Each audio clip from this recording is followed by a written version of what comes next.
नमस्कार दोस्तों, आज के वीडियो में आप लोगों का एक बार फिर से बहुत बहुत स्वागत है।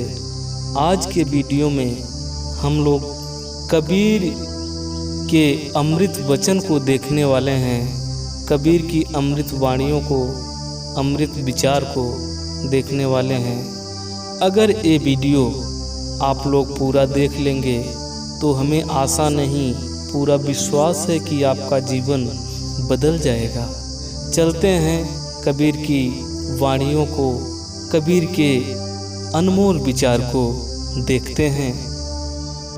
कबीर दास जी कहते हैं कि जो व्यक्ति इस दुनिया में बुराई खोजता है, समझ लीजिए उससे बुरा व्यक्ति और कोई नहीं है, क्योंकि बुराई वही खोजता है जो बुरा व्यक्ति होता है। दुनिया में जो व्यक्ति बुरा होता है वही व्यक्ति इस दुनिया में बुराई को खोजता है, देखता है। अगर जो व्यक्ति सही है, जो सही इंसान है, वो अपना काम करेगा, उसे अपने काम से मतलब है। दुनिया में क्या हो रहा है, क्या नहीं हो रहा है, उस पर ध्यान नहीं देता है, सिर्फ अपना काम करता है और आगे बढ़ता है। ये अनमोल जीवन मिला है तो इसका लाभ उठाना चाहिए, क्योंकि ऐसा जीवन मनुष्य का जन्म बार बार नहीं मिलता है। अगर मनुष्य का जन्म मिला है तो भगवान का ध्यान कीजिए, भगवान का स्मरण कीजिए, पूजा कीजिए। कुछ व्यक्ति ऐसे होते हैं जो भगवान का नाम नहीं लेते, स्मरण नहीं करते हैं। जब दुख की घड़ी आती है तब वो भगवान को याद करने लगते हैं। सोचो, ऐसे व्यक्ति की पूजा को भगवान कैसे सुनेंगे। जब सुख था तब भगवान को याद ही नहीं किया, और जब दुख आया तो भगवान की तरफ चले आए, भगवान को याद करने लगे। कबीर दास जी कहते हैं कि इस दुनिया को देखकर आंखों से आंसू आ जाते हैं। कबीर दास रो दिए इस संसार को देखकर, इस संसार में आकर के, दुनिया को देख करके, क्योंकि जो मोह माया इस संसार में है उसी के पीछे सब लोग पागल हैं। और कबीर दास जी कह रहे हैं कि इस दुनिया में जो कुछ भी आप मोह माया कर रहे हैं, जो अपना समझ रहे हैं, कुछ अपना नहीं है। सब के सब चले जाएंगे यहाँ से। कबीर दास जी कहते हैं कि मालिन को बाग में आते हुए देख करके कलियों ने पुकार करके कह रही हैं कि सभी फूल आज चुन लिए जाएंगे और कल हमारी बारी आ जाएगी। यही चीज़ इस संसार में भी है। संसार का यही नियम है। जो लोग मर रहे हैं, जा रहे हैं ये दुनिया छोड़कर, और जो जिंदा हैं उनकी भी दशा यही होने वाली है। वो भी जाएंगे, उनका भी नंबर आ जाएगा। संत कबीर दास जी कहते हैं कि अगर ज्ञानी व्यक्ति आपके सामने बैठा है, आपके सामने कोई ज्ञानी संत है, तो उसकी जाति से कोई मतलब नहीं है। उसकी जाति धर्म नहीं पूछना चाहिए, क्योंकि जात धर्म से क्या लाभ, उसका ज्ञान देखना चाहिए। जिस तरह से अगर तलवार है, म्यान में पड़ी है, तो उसकी म्यान को नहीं देखनी चाहिए कि म्यान कितनी अच्छी है। हमको देखना है कि तलवार कितनी अच्छी है, तलवार में कितनी धार है, तलवार अच्छी है कि नहीं। इसी तरह से अगर संत महात्मा है तो उनका ज्ञान देखना चाहिए। जाति से कोई मतलब नहीं होता है। कबीर दास जी एक बात बहुत सोच विचार करके कहे हैं कि तीर्थ करने से एक फल मिलता है, तीर्थ करने से एक फल मिलता है, और अगर संत मिल जाएं तो चार फल मिल जाते हैं। और अगर सतगुरु मिल जाए तो अनेक फल, बहुत सारे फल, आपका जीवन सुखी हो जाएगा। ऐसा कबीरदास जी कहते हैं। कबीरदास जी कहते हैं कि क्यों सो रहे हो इस मोह माया रूपी संसार में, क्यों सोए हो, हरदम सोते रहते हो। जागो, जागो और भगवान का स्मरण करो, भगवान का ध्यान करो, पूजा करो।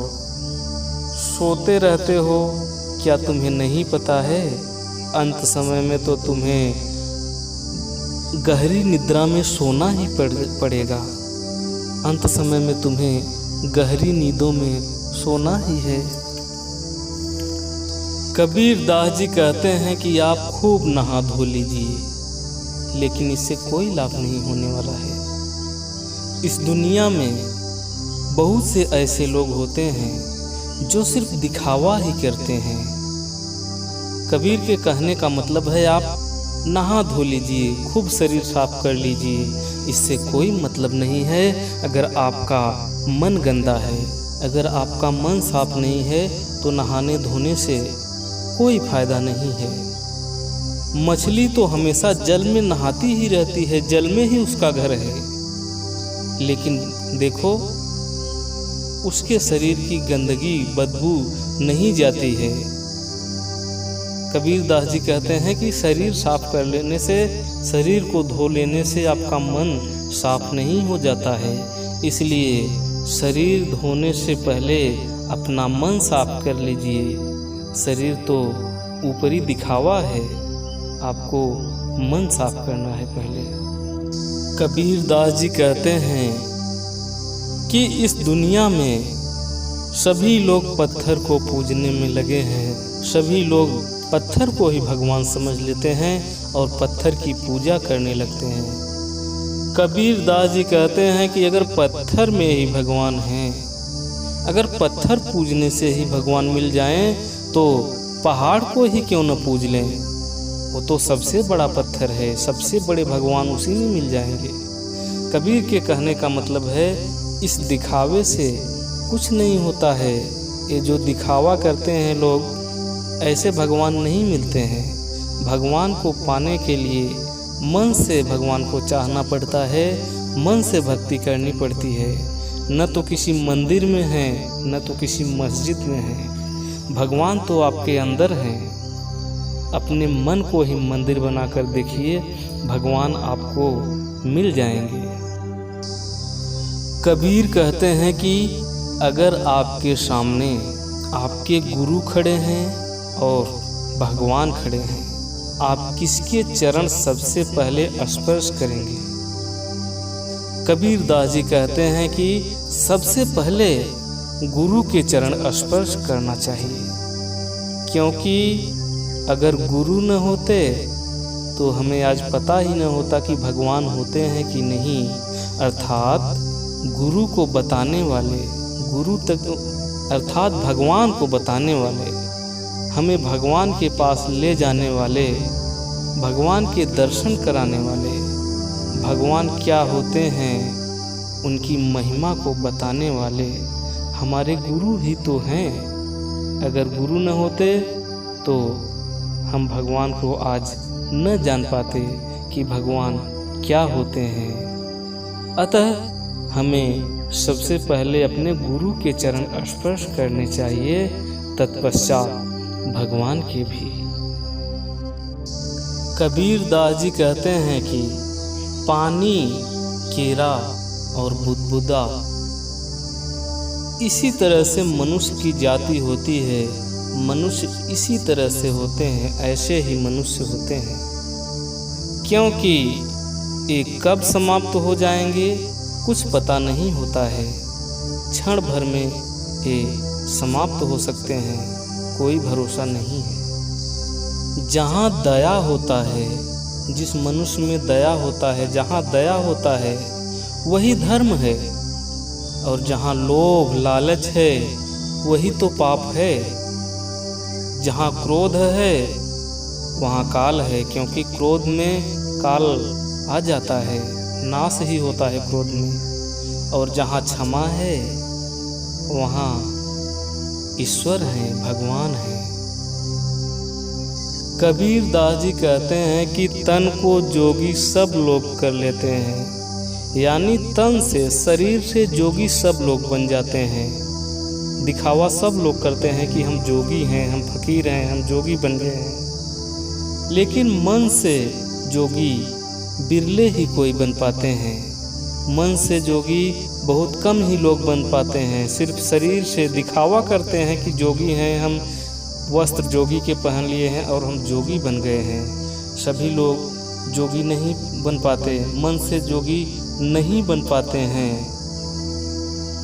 अगर जो मन से जोगी बन जाता है वही तो भगवान को पाता है, और जो दिखावा करते हैं उनको भगवान कभी भी दर्शन नहीं दे सकते हैं।